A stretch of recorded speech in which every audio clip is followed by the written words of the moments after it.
Welcome back to the channel. Mopar Man 1978 here.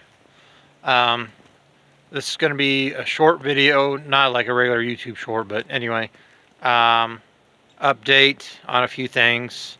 It's the day after Christmas. We finally got some real cold weather, a little bit of wind, so yeah, that's why I'm all bundled up, but it's not too cold out here where I can't work on something. But anyway, I finally got the extension blocks, well, I'd say finished, but they're a test fit. So far, so good. I just let the vehicle down off of the tractor jack here, the farm jack. So I've got the rear end on the shock plates being held up by a roll around floor jack on shop jack on each side. So now all the pressure is down on the leaf springs. So I'll show you what they look like, and I think I've pretty much suspected that this was going to happen, so that's why this is still in the mock-up phase. Because somebody else mentioned this on Facebook. As you can see, the geometry is now correct. The shackle, bottom of the shackle goes down at an angle back towards the back part of the car. Now it is hitting on this side the spacer block, which will be fine. I'll take these back off. They're easy to take off. I just put the jack up the back of the car by the bumper, take the weight off of this, and lower the or undo the two bolts on the shackle mounting bracket, and come over here, and I'll be able to see where that shackle rubbed up against the block, and I'll come in there and clear out some material off the front of that block, and then maybe cut it out and then bend it down, reinforce it so it clears the shackle. That way the shackle can pivot like it's supposed to and not have any interference with that block back there. But yeah, as you can see, let me get over here a little bit more so you can see it a little bit better.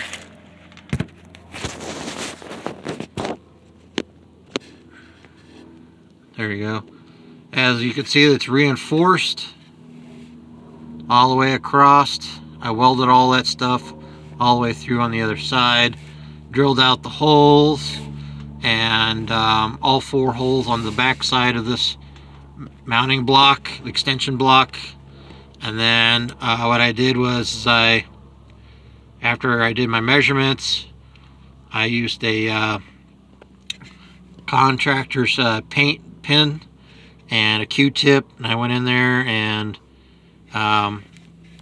made the bent down the neck of one side of the Q-tip like this, and then put some paint on there and just went in that hole and touched the areas with paint, so you could find out where on this support bracket where I needed to drill the holes, and I also took advantage of the existing angled holes that already had the threads in them for the existing mounting areas for the brackets. And so yeah, it's heavy duty. It's not going to go anywhere. I use all grade 8 bolts.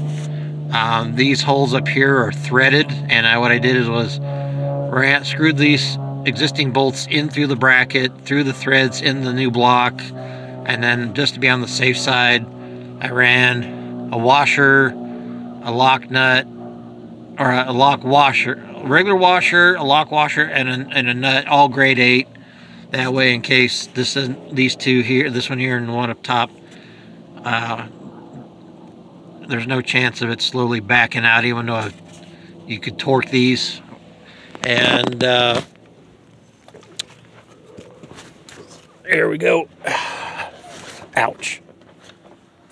But yeah, that's how they look. But I wonder what's going on with the camera. Anyway. But yeah, that's how they look. Roller. Now, what I did have to do to get access to the back side of here, and I use step bits. There's a lip that comes up in here. Comes up a little over half, about an inch, inch and a half, and comes over straight across. And then what I did was I came in here with my 4.5 inch cutoff wheel, cut through here, and then cut down the edge of that sheet metal lip that was sticking up in the way. I saved it so I can re-weld it back up in there for support, and I'm going to re-weld this. But yeah, now I could get my fingers up in there and start the put the washers on and start the nuts on the bolts, or I can get up in there now with a 3-inch, 2.5 to 3-inch extension with a 1-inch long socket and a ratchet, and get in there and tighten them up, the nuts on the back side, and I can get a ratcheting wrench on the front of these up there now. But let's go take a look at this other side, see how it's doing. I hadn't looked at it yet.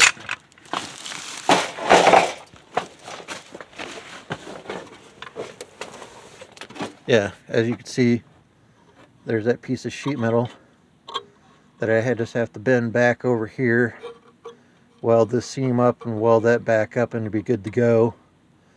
Or I'll just weld this up and think of something to reinforce that with. That way you can still get access to the fairing. So yeah, anyway, I think like the lip was sheet metal part went from here and then went up inch and a half. I don't know if I really need that or not. I'll figure out some way to reinforce it without, so I can still have access to that. But yeah, like I said, that's not been put on there yet. It's just on there. And like I said, as you can see, shackles are supposed to be in the correct position like they are. And this side's going to have clear here. Kind of tough to maneuver around here. It's going to have clearance on this side, but it's hitting the block. I don't know if you can see it right there on that side. So, and these are at an angle a little bit. They'll get tightened up and they'll straighten up. And what I'll do is I'll just come in here and measure, and cut go up here a certain length and come over and cut it, and come down probably down the side of this bracket and cut some of this piece out here, go back about 1/2 inch or an inch and cut it out. That way it won't interfere with the shackle.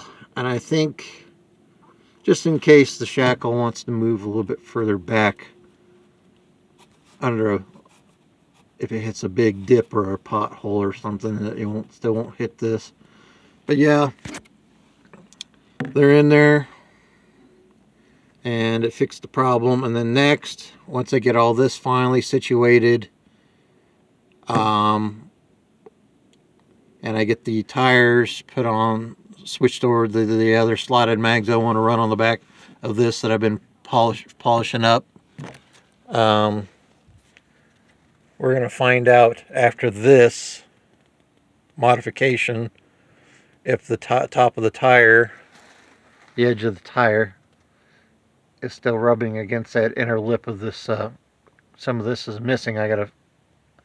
All this body work's going to come later. I just want to get the suspension and the drive line and stuff taken care of first, and then I'll worry about the body stuff last. This isn't too difficult to fabricate. Sheet metal, cut it out, restore it. I'm not going to pay $200 and some for a little patch panel when I can do it myself. Anyway, so yeah, there's that. I got to fix that spot right there. That's going into the trunk right here behind the fender well. But anyway,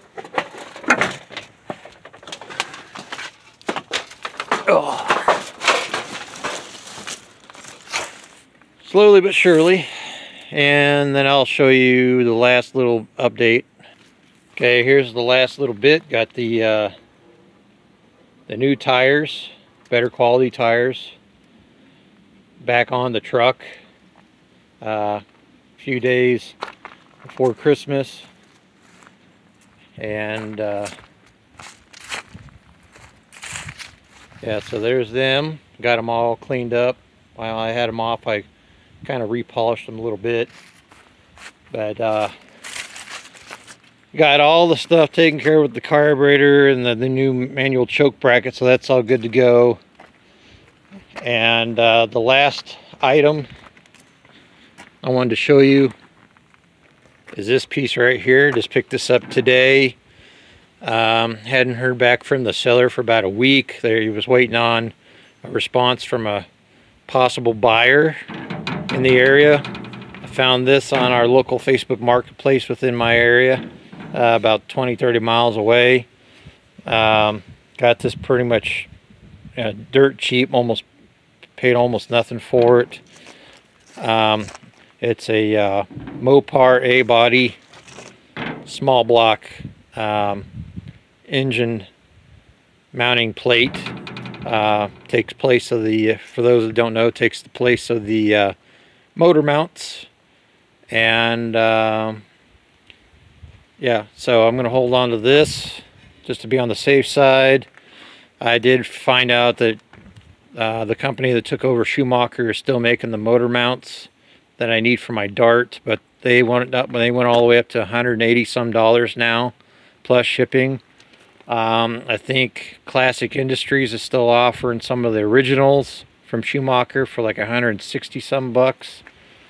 So yeah, anyway, just wanted to show that to you. I'm gonna hold on to that for a while,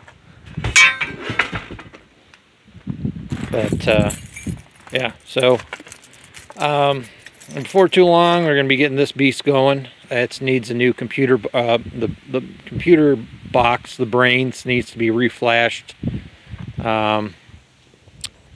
So we gotta have we're gonna try to get 3 vehicles running, or 2 I should say. We already got the main vehicle, the pickup truck, which is my folks.